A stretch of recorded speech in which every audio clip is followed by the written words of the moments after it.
세례성사로 모든 죄를 용서받았지만 죄로 기우는 경련과 나약함은 여전히 남아있습니다. 저지른 죄에 대해 책임을 느끼기도 하고 여전히 죄로 느끼지 못한 채 살아가기도 합니다. 죄는 하느님과 단절된 상태로 이웃과도 멀어지게 합니다. 죄의 인지와 고의성에 따라 죄의 경중을 파악하게 됩니다. 고해성사는 죄의 용서에 대한 보이는 표징으로 하느님과 이웃과의 단절 상태를 회복하며 죄에 대한 해방과 평화를 주는 성사입니다. 고해성사에 대한 근거 구절은 마태복음서 16장과 요한복음서 20장에 잘 나와 있습니다.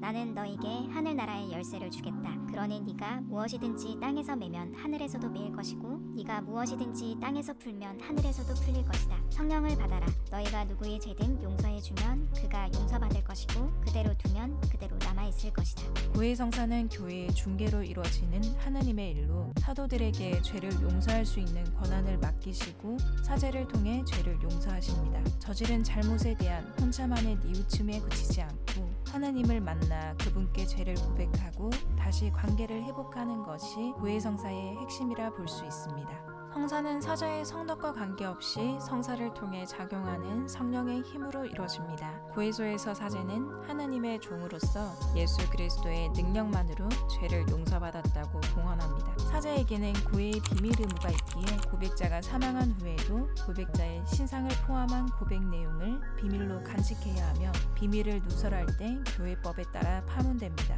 교회는 고해성사를 최대한 자주 정기적으로 볼 것을 권합니다. 신자들에게 1년에 한 번 고해성사를 해야 하는 의무가 있지만 우리나라는 성사 생활을 독려하기 위해 세계에서 유일하게 연 2회 부활과 성탄 시기를 앞두고 판공성사를 주고 있습니다.